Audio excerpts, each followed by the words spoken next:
متعارف کروائے ہیں، ان میں سے ایک دشمن خود ہمارا نفس ہے. ان النفس لامارۃ بالسوء، نفس بشدت برائی کی طرف لے جاتا ہے. تیسرے درجے کے اوپر جو دشمن ہے وہ ہے کفار. چوتھے نمبر کے اوپر جو دشمن ہے وہ ہے شیاطین اور شیطان. خاص طور پر شیطان کے لیے قرآن نے کئی مقامات پر فرمایا اِنَّهُ لَكُمْ عَدُوٌّ مُبِينٌ، وہ تمہارا کھلا ہوا دشمن ہے.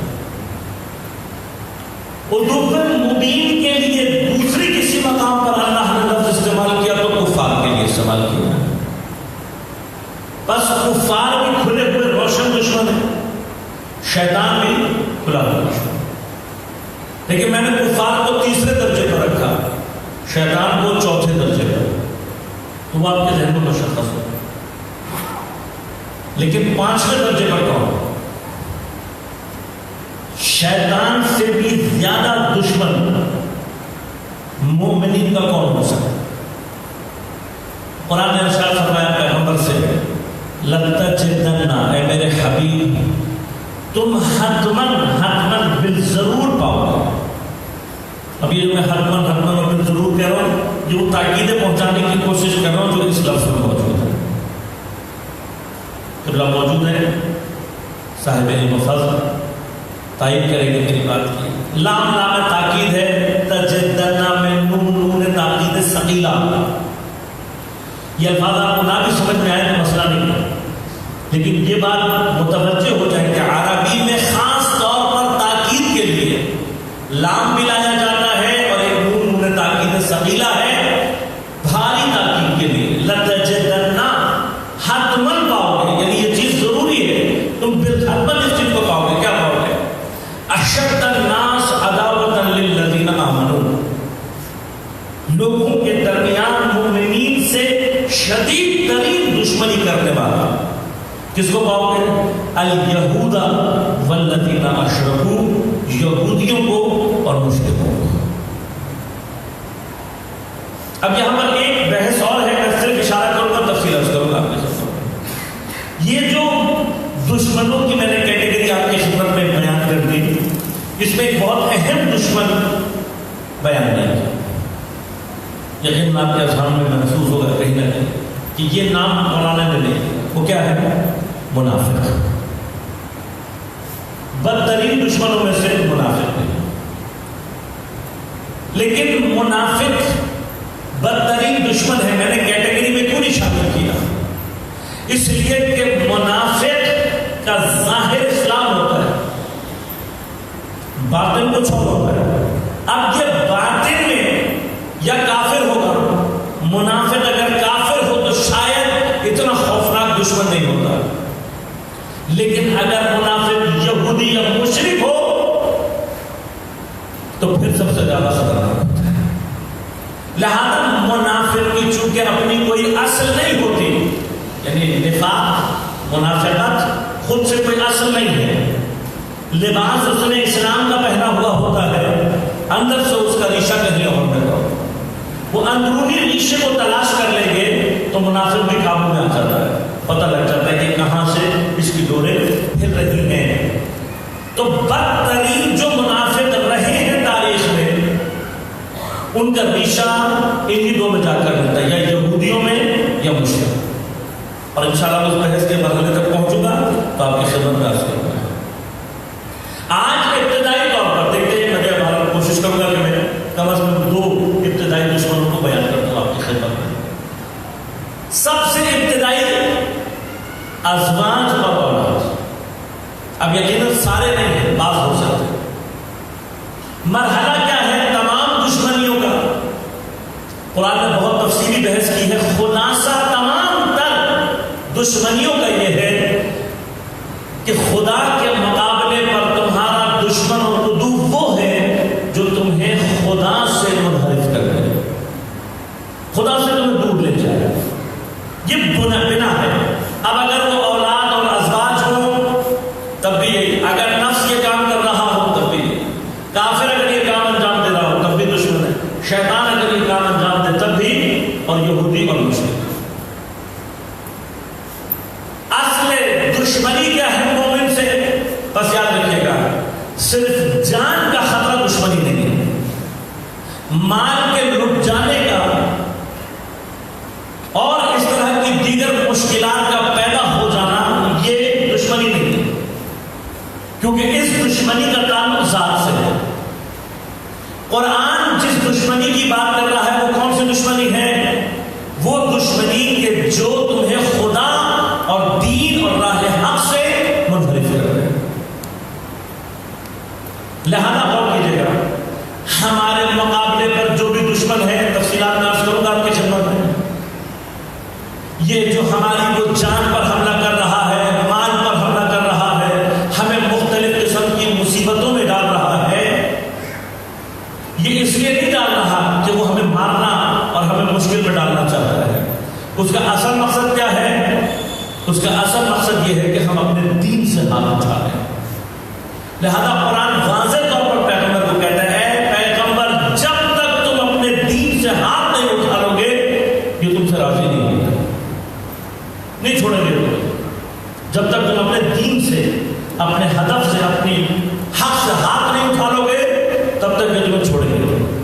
لہذا ان کے ساتھ کسی بھی مرحلے پر معاملہ کرنا، اس پہ اس بات کی امید نہیں رکھنی چاہیے کہ یہ تمہیں چھوڑ دیں گے. ان کی دشمنی تم سے ختم ہو جائے گی. ان کے اندر جو دشمنی ہے وہ چونکہ اللہ اور دین حق سے ہے، لہذا یہ کبھی بھی تمہیں اس وقت تک چھوڑیں گے نہیں جب تک تم دین اور اللہ سے ہاتھ نہیں اٹھا.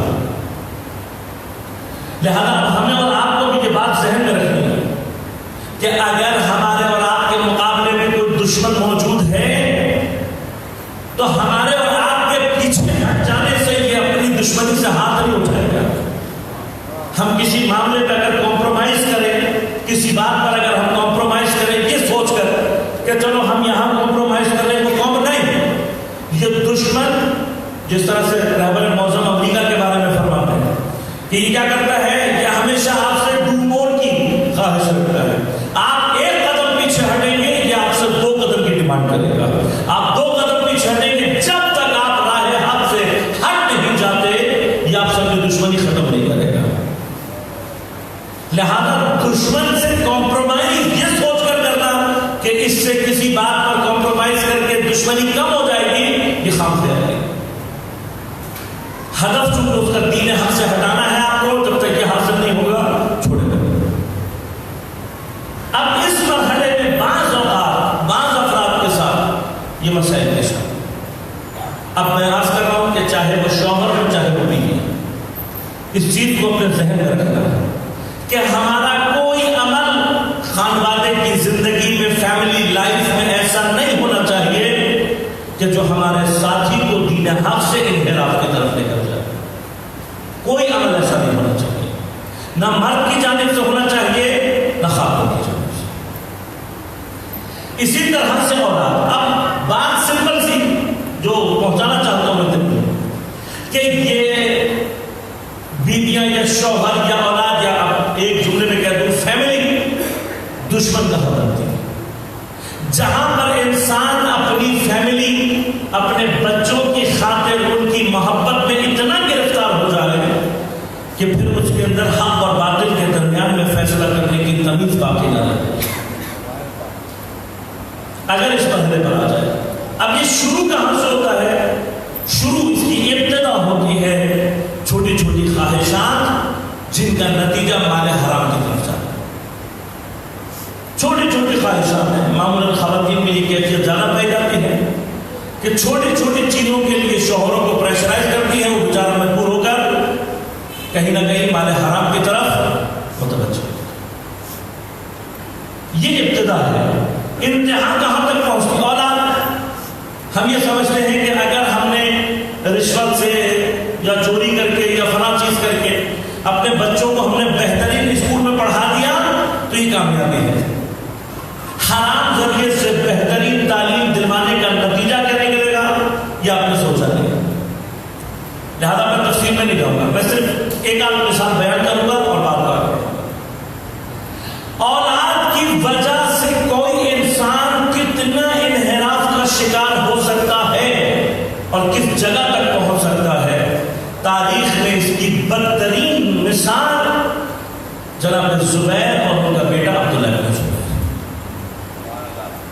جناب زبیر کون ہے؟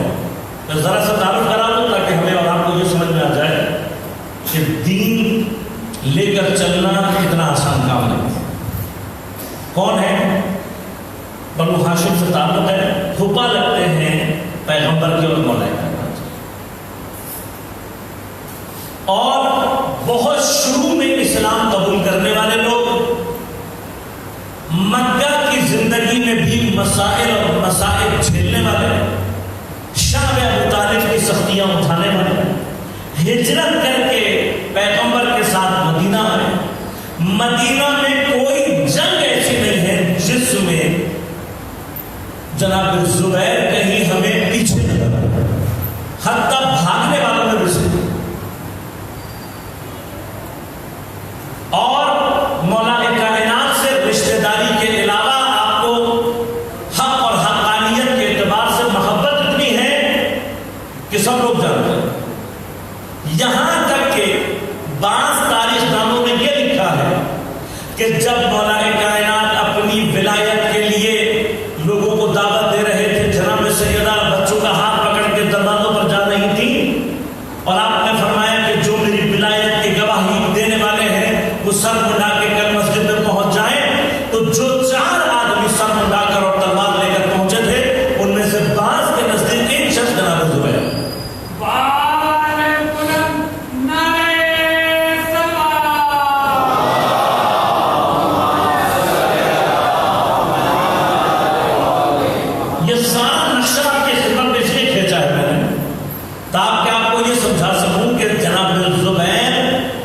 معمولی شخصیت نہیں.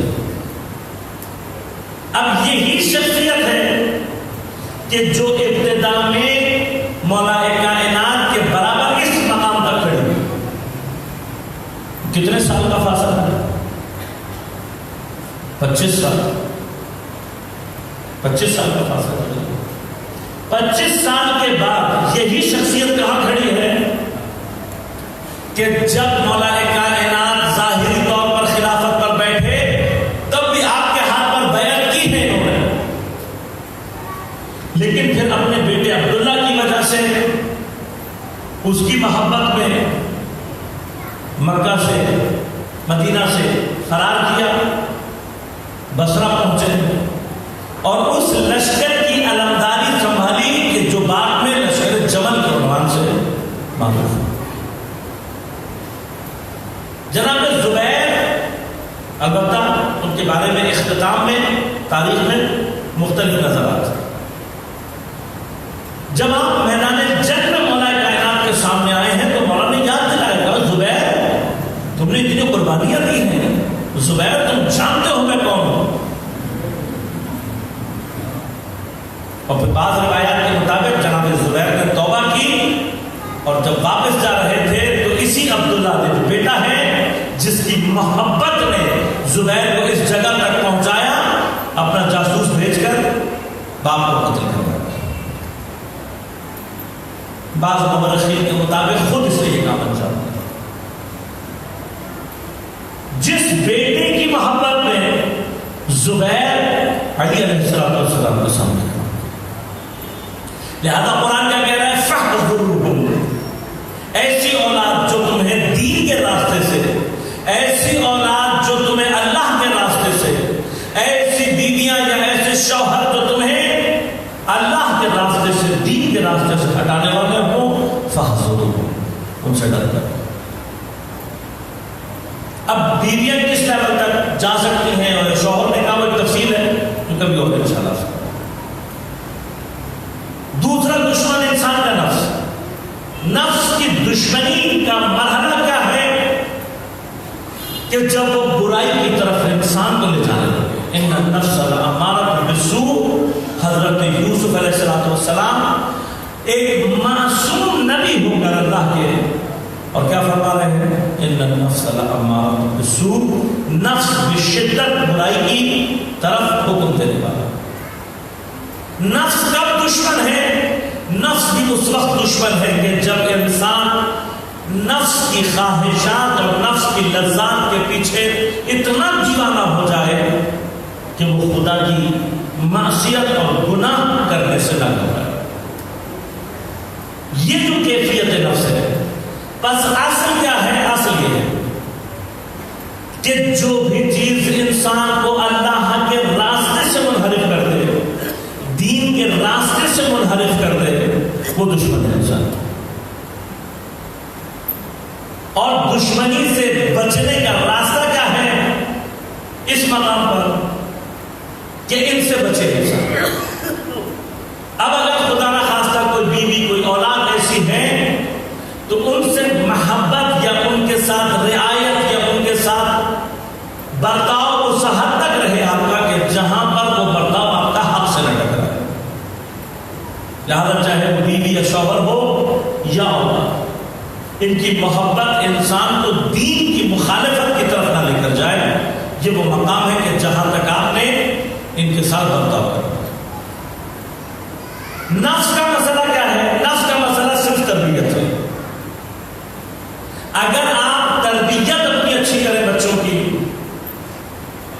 اور بچوں کے بلوغ سے پہلے ان کے اعتقاداتی مسئلے حل ہو جائیں تو نفس کے اندر امارگی کی کیفیت کم ہو جاتی ہے۔ اب بحث کے نفس کی ایک الگ ہے، وہ انشاءاللہ کبھی موقع رہا تو عرض کروں گا آپ کی خدمت میں۔ نفس امارہ، نفس لوامہ، نفس ملہمہ اور نفس مطمئنہ، یہ نفس کی اقسام نہیں ہے۔ بعض لوگ ان کو اقسام نفس کی یا انواع نفس کے نام سے بیان کرتے ہیں۔ یہ نفس کی اقسام نہیں ہے، یہ نفس کے مرحلے ہیں اور حالات۔ نفس ایک ہی ہے۔ اگر اس نفس کی صحیح تربیت نہ ہو تو جیسے ہی انسان بلوغ کے مرحلے میں قدم رکھتا ہے تو پہلی کیفیت جو اس کے اوپر طاری ہوتی ہے، کیونکہ نفس کہاں سے کام شروع ہوتا ہے اس کا؟ جب انسان کے اوپر شرعی طور پر ذمہ داری آ جاتی ہے۔ بالغ جیسے ہی ہوا، مکلف ہوا، نفس کا کام شروع۔ جب تک انسان مکلف نہیں ہے، اس کے اوپر کوئی ذمہ داری نہیں ہے شرعی، تو نفس کے اندر وہ حالت نہیں پائی جاتی۔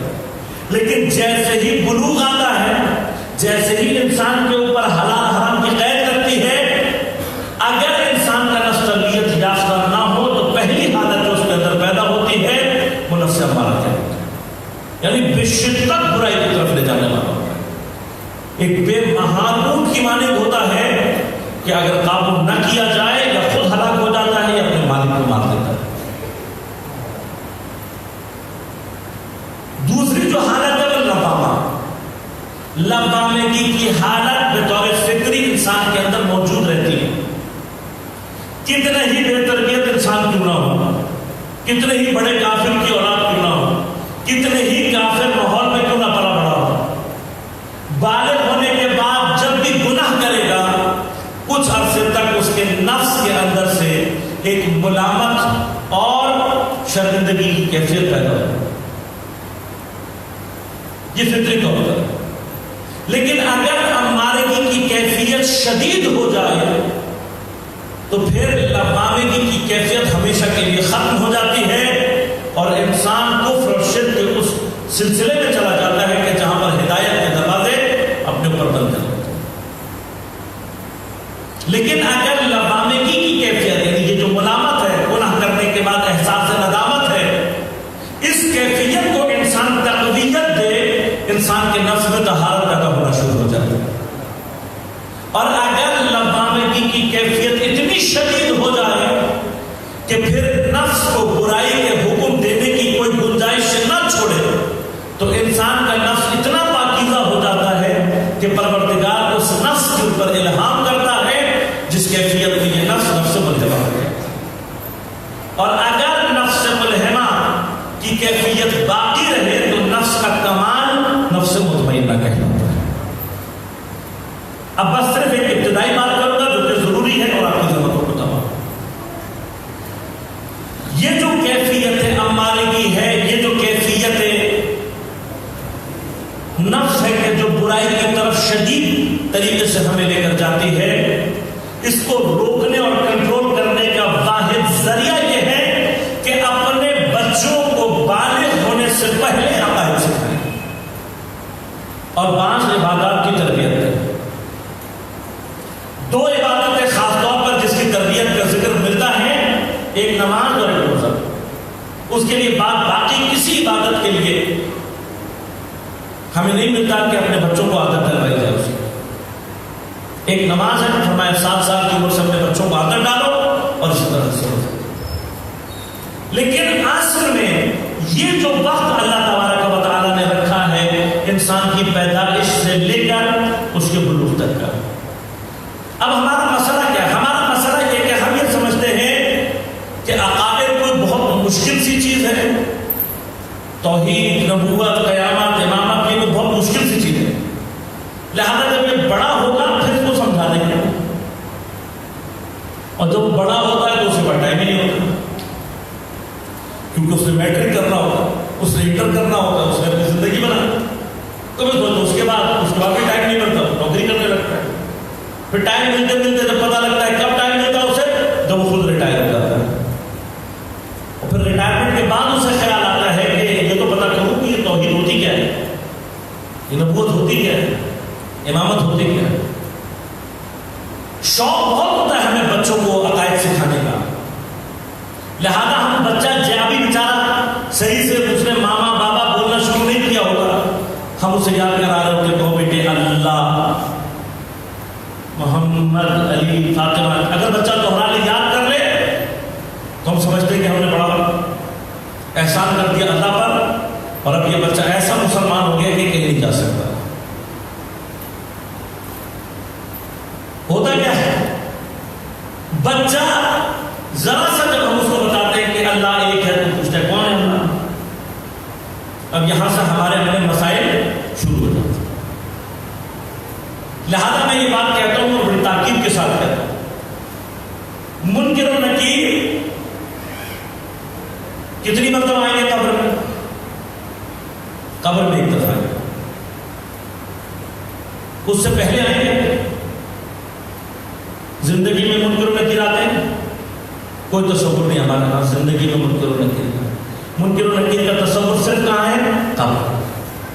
جبکہ مزیدار بات یہ ہے کہ ایک منکر و نکیر ہماری زندگی میں آ گئے،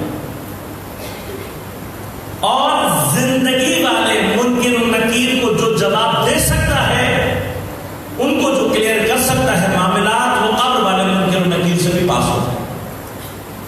اور جو زندگی میں آنے والے منکر و نکیر کو جواب نہیں دے سکا، وہ اپنا حساب کتاب خود ہی کرے.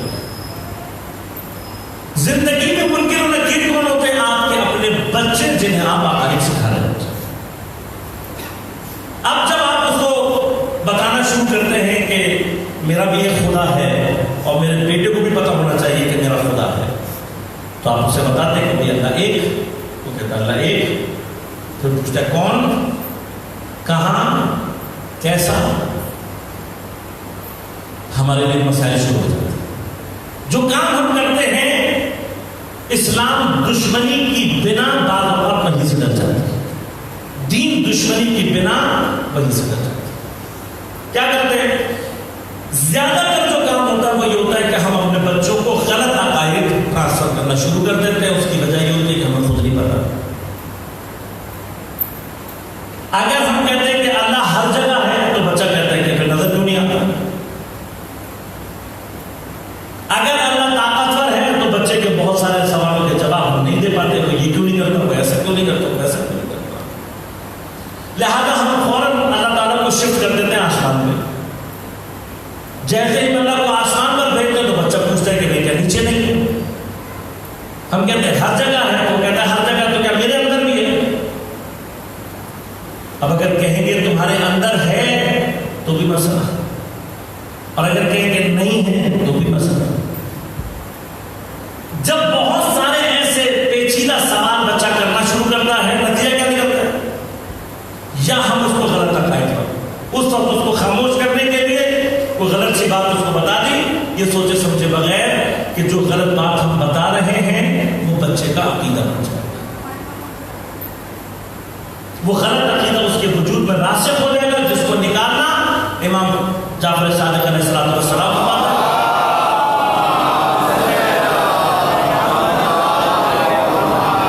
امام فرماتے ہیں کہ ازالۃ الجبال احول من ازالۃ القلب.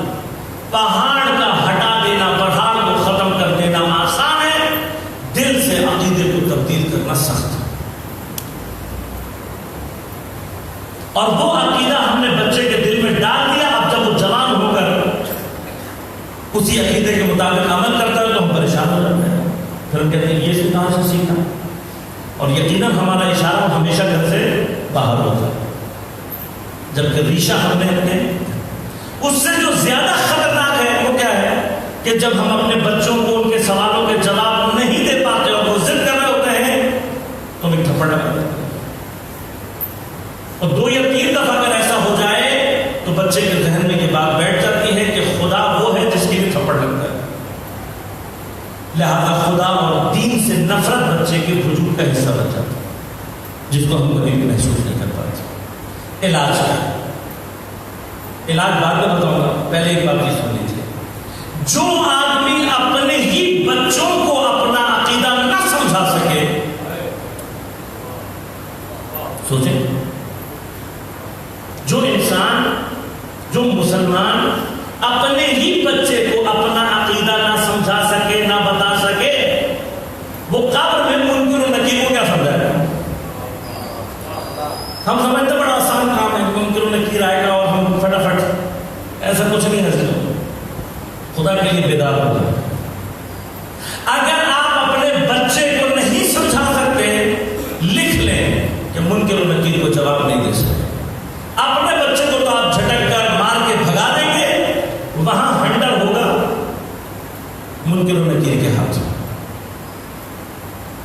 اور یہ ہنڈر اس وقت تک چلتا رہے گا جب تک آپ صحیح جواب نہیں دے دیں گے.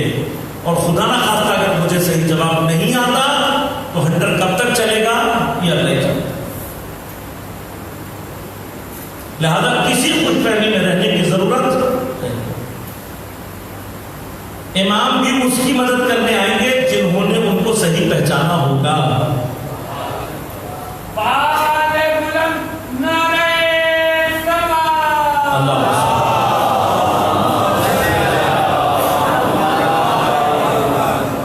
باتیں سخت ہیں لیکن سچ ہے.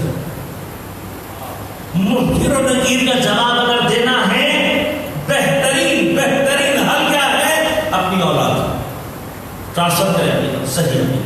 اور اگر خدا نہ خواستہ نہیں جانتے عزیزان من, تو یہی وقت ہے کہ پہلے خود اپنے عقائد کو صحیح سمجھیں اور پھر اپنے بچوں کو ٹرانسفر کریں. آخری جو چیز ہوتی ہے کبھی کبھار بعض لوگوں کے ذہنوں میں وہی ہوتی ہے, وہی ہوتا ہے کہ بھائی ہمیں جو جواب پتا ہے وہ بہت سخت جواب ہے, اور اگر ہم یہ بچوں کو دیں گے نہیں سمجھ میں نہیں آئے گا, تو آپ اس کے لیے پریشان نہ ہو. آپ کو صحیح جواب بچے کو بتا دیں, 2 ہی احتمال ہے نا, یا تو اس کو سمجھ میں آ جائے گا, اور اگر نہیں بھی سمجھ میں آیا تب بھی بچے کے ذہن میں یہ بات رہ جاتی ہے کہ میری بات کا جواب ہے لیکن مجھے ابھی سمجھ میں نہیں آ رہا. لیکن اگر آپ علماء سے رابطہ کریں گے تو حتیٰ آپ کو بچوں کو کیسے عقائد منتقل کرنے ہیں یہ بھی آپ کو بتا دیا جائے گا. وہ بہت بڑا کام نہیں. ہر چیز کا جواب دین میں اور علماء کے پاس موجود ہے, لیکن وقت یہ ہوتا ہے اس بات کی طرف متوجہ ہونے کا کہ آیا میرا اپنا عقیدہ صحیح ہے یا نہیں, دنیا کو معلوم ہو جاتا ہے. اور عزیزان من, اس بات کو اپنے ذہن سے نکال دیں کہ جب بچہ بالغ ہوگا تو عقائد نہ, اللہ تبارک و تعالیٰ نے عقائد کا جو زمانہ رکھا ہے وہ عقیدہ کا مرحلہ بلوغت سے پہلے.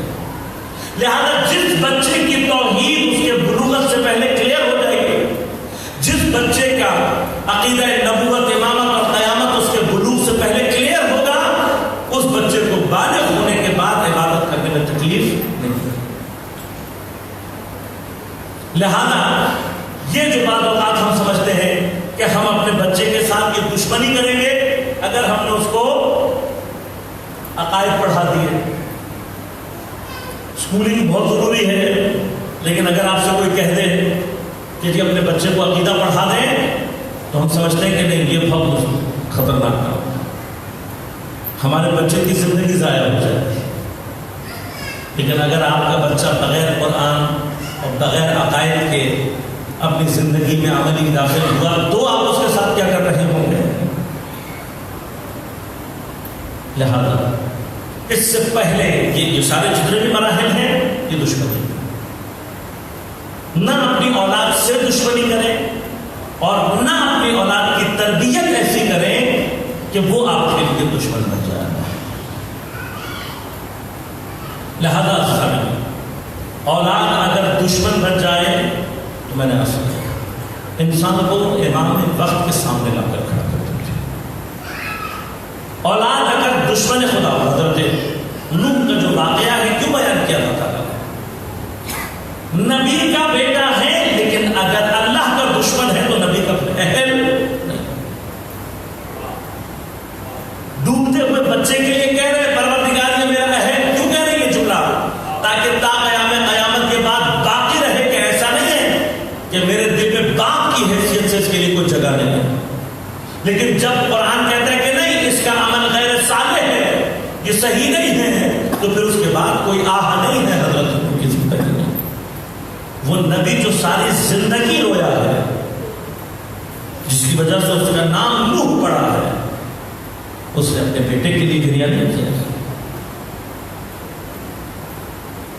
اور اگر اولاد صالح ہو تو کربلا میں جو امام حسین پیش کر رہے ہیں کہ خدا کے لیے اگر اولاد قربان کرنی پڑ جائے تو خدا کے راستے میں حائل نہ ہو. لیکن عزیزوں،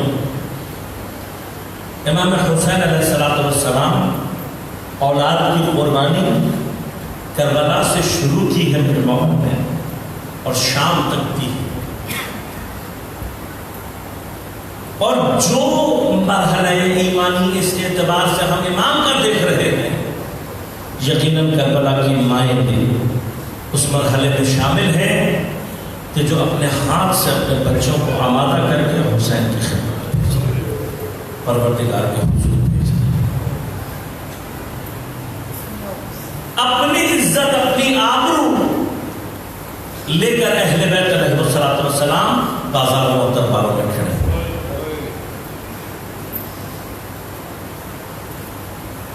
امام سے جب کوئی پوچھ رہا ہے کہ مولا سب سے زیادہ آپ پر تکلیف کہاں گزری، تو امام سر جھکا کر کہہ رہے ہیں الشام الشام الشام. شام میں کیا گزری ہے؟ فرمایا کہ شام میں لوگ ہمیں پہچانتے نہیں تھے، باقی کہہ کر ہمیں متعارف کروایا گیا. جس گلی جس کوچے سے ہم گزرتے تھے وہاں پر ہمارے اوپر پتھر پھینکے جاتے تھے، کہیں گرم پانی پھینکا جاتا، کہیں پر ہمارے اوپر آتش پھینکی جاتی. آگ کا شعلہ فرماتے ہیں میرے امامے پر آیا اور امامے کو جلاتا ہوا میرے سر کو جلاتا رہا، لیکن میرے ہاتھ بندھے تھے، میں اپنے سر سے آگ کو ہٹا نہ سکا. اور شام کو اتنا تزیین کیا گیا تھا، اتنا سجایا گیا تھا، اتنا لوگوں کے اندر خوشی کی کیفیت تھی کہ جب اسیروں کے کاروان کو لوگوں نے دیکھا تو بازاروں میں اتنا ہجوم اور اتنا اجتہام تھا کہ کئی منٹوں کا فاصلہ کئی گھنٹوں میں ہوا. پیغمبر کے صحابی جناب سہیل ساعدی اسی ایام میں تجارت کرتے ہوئے شام پہنچے. کہتے ہیں میں نے جب شام میں یہ سما دیکھا تو میں نے کسی شامی کو روک کر پوچھا، اس سے کہا کیا شام والوں کی کوئی عید ہے جس سے ہم عرب والے ناواقف ہیں؟ کہا عید نہیں ہے، باغیوں نے خروج کیا تھا بادشاہ کے اوپر، ان کے مردوں کو قتل کر کے ان کے گھر والوں کو قید کر کے لے کر آئے ہیں، اس سلسلے میں جشن ہو رہا ہے. صاحب کہتے ہیں میں نہیں جانا چاہتا تھا بازار، لیکن میری مجبوری تھی، میرا کام وہیں پر تھا. جب بازار میں پہنچا تو اتنا اجتہام میں نے اپنی زندگی میں کبھی نہیں دیکھا تھا، اتنا رش میں نے اپنی زندگی میں کبھی نہیں دیکھا تھا جتنا میں نے بازار شام میں دیکھا.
منتقم زہرا، منتقم کربلا، منتقم حسینان کربلا، امام زمان علیہ السلام کے ظہور میں تعجیل فرما، تمام عزاداران سید الشہداء کی حفاظت فرما، پریشانیوں کو دور فرما، مشکلات کو آسان فرما، بیماروں کو سرکام العاجل عنایت فرما، بے گناہ اسیروں کو زلزلہ رہائی عنایت فرما، جہاں جہاں مومنین باطل سے برسر پیکار ہم نصرت و کامیابی عنایت فرما، دین دشمن اہل بیت دشمن قوتوں کو نیست و نابود فرما، تمام علماء مراجع ازام کی حفاظت فرما، ہم سب کو امام زمان علیہ السلام کے اعوان و انصار میں شمار کرنے کی توفیق عنایت فرما، ربنا تقبل منا انک انت السمیع العلیم برحمتک یا ارحم الراحمین۔